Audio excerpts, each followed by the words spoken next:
Welcome to my YouTube channel, Mirror of Death, Don't Open the Door After Midnight. The last person who opened the door after midnight was found 3 days later, standing barefoot in the middle of Pine Hollow Road, staring at nothing.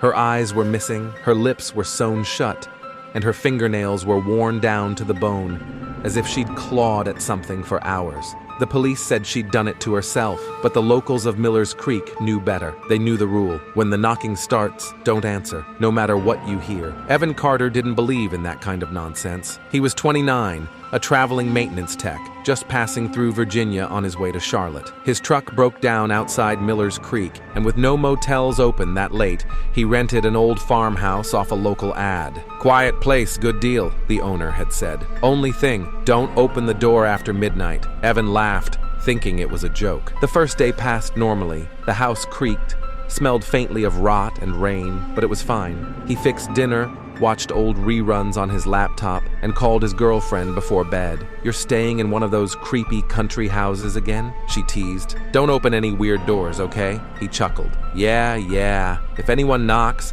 I'll tell him to take a hike." It started at 12:01 a.m. 3 slow, dragging knocks. Knock, knock, knock. He paused his video, listening. The wind had died. The crickets had gone silent. He waited, heart thudding. Another knock came, softer this time. Knock, knock, knock. He walked to the door and peeked through the peephole. Nothing but the empty porch and the fog rolling off the fields. He opened the door a crack, just a crack, and felt a cold breath slide past his face. The air outside smelled wrong, like wet dirt and decay. There was no one there, but muddy footprints led down the porch steps into the grass. He slammed the door, locked it, and muttered, "Screw this."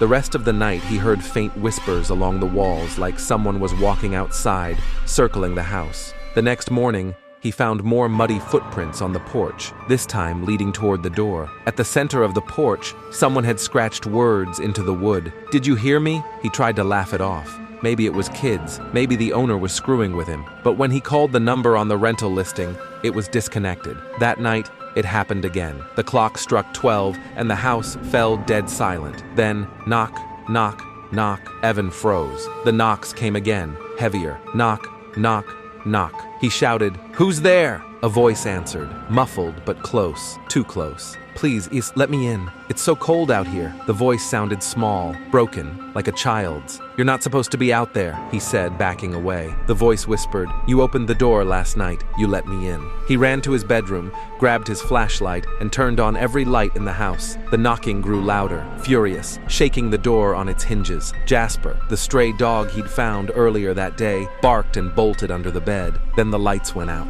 Silence. Evan stood there, barely breathing. His flashlight flickered on. The front door was wide open. Cold air poured in. In the beam of the flashlight, he saw something standing just beyond the porch. A tall, thin figure with its head tilted too far to one side. Its arms were too long. Its mouth hung open, but no sound came out. Then it spoke in his girlfriend's voice. "Evan, please, let me in." He slammed the door, locked it, and pressed his back against it.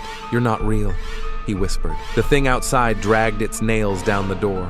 Long, slow screeches that made his skin crawl. "Let me in," it hissed. "You already did." He hid in the bathroom until sunrise. When he came out, muddy handprints covered every wall, every window, inside and out. They led straight to the front door. He packed his bags and drove straight to the sheriff's office. Sheriff Daniels just stared when Evan told him what happened. "You rented the Holloway place?" the sheriff asked quietly. "That house burned down 10 years ago." Evan blinked. "What are you talking about?" "I was just there." The sheriff's eyes were dead serious. "Son, that property's been empty since the fire. 3 people died inside. They opened the door after midnight." Evan thought it was a prank, some twisted local joke. He drove back to prove it. But the road where the farmhouse had been ended in a blackened field. No house, no mailbox.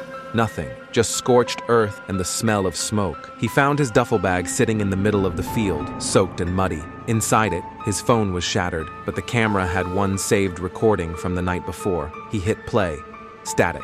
Then the video cleared, showing the front door swinging open. A shadow stepped inside, tall and crooked. A voice whispered, "You shouldn't have opened it." Then the screen went black. Evan left town that night, driving non-stop until dawn. He told himself it was over. But the next evening, when he checked into a motel in North Carolina, the front desk clerk smiled and handed him his key. "Oh, Mr. Carter, she said. "Someone dropped this off for you earlier." It was a folded note written in wet, shaky ink. It said only, "You forgot to close the door." That night, just past midnight, he heard it again. Knock, knock, knock. Soft at first, then louder. The walls trembled. He pressed a chair under the doorknob, trembling. "Go away!" he shouted. The voice on the other side was his own.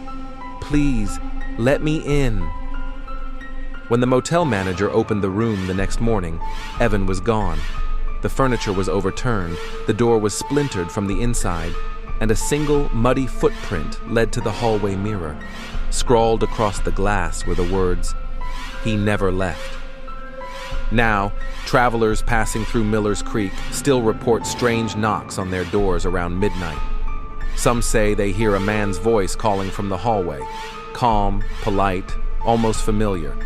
And if you listen long enough, you might hear him whisper your name, asking the same thing he always does. "Please, let me in." They say it doesn't matter where you are, hotel, house, or car. If you open the door after midnight, he'll find his way in. And when he does, you don't just let him inside. You trade places with him. Because once he's through, you're the one left outside, knocking forever. Thanks for watching my video. Subscribe to my channel.